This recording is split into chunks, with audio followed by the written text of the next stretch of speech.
পশ্চিমবঙ্গে মুখ্যমন্ত্রী নির্বাচিত হওয়ার পর যেন মুসলিমদের বিরুদ্ধে যুদ্ধে নেমেছেন বিজেপি নেতা শুভেন্দু অধিকারী।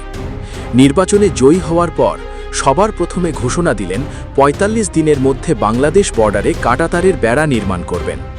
এরপর মুসলিমদের সবচেয়ে বড় উৎসব কোরবানির ঈদে পশু কোরবানি দেওয়ার ওপর নিষেধাজ্ঞা দিয়ে দিয়েছে শুভেন্দু অধিকারীর সরকার। এরপর হাত দিল সোজা ঈদের ছুটিতে। ভারতের পশ্চিমবঙ্গের মুসলিমরা পাচ্ছে না ঈদের দিনের ছুটি। ঈদে পরেও তারা কোনো ছুটি পাবে না। যদি কেউ অসুস্থ হয় তাহলে সেই বিষয়ে নির্দিষ্ট ডাক্তারের প্রেসক্রিপশন সহ দিতে হবে আবেদনপত্র। এভাবে একের পর এক আক্রমণ করছে ভারতের সংখ্যালঘু মুসলিমদের ওপর।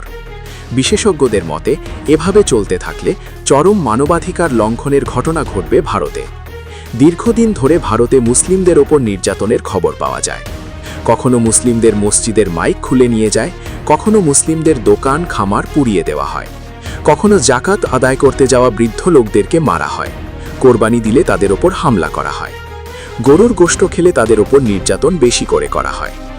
বাংলাদেশের সংখ্যালঘু হিন্দুদের উৎসব